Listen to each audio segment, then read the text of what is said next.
with Aaron Judge in Roger Maris's home run neighborhood, it's become a big deal that Apple is going to have the game on Friday. Now, behind the scenes, the Yankees and yes have been trying to get the rights so they can also simulcast the game, meaning the game would still be on Apple TV Plus, which is a subscription service, but is offered for free for baseball. So you don't have to pay anything. You just have to get the app and call it up and you can watch the game.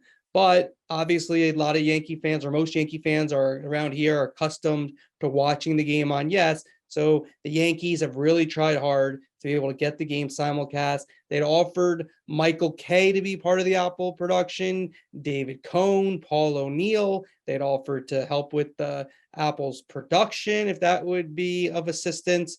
And Apple has said no, which they're contractually allowed to do. It's their game. They have the exclusive rights. They're paying Major League Baseball for these Friday night doubleheader games. And so they have no need to necessarily share with Yes. It could be a goodwill effort, though, because you have to think that more people would watch if it was on Yes. They'd be saying Apple all the time. They could promote all their shows.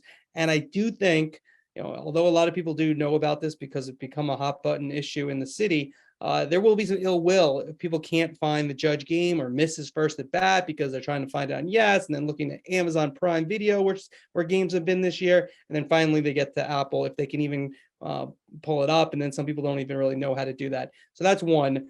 So at the moment, it doesn't look like Apple's going to budge, and the game's only going to be on Apple TV. What's come of the talks, what's come about is that the idea that Michael Kay could be part of Apple's broadcast. Kay is the TV voice of the Yankees.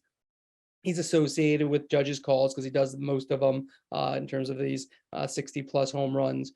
But Kay is kind of hesitant. I talked to him after my story posted, and he said he hadn't heard about it as of yet, but he didn't feel like he should be taking the place of Steven Nelson, who's the young play-by-player for Apple on their broadcast.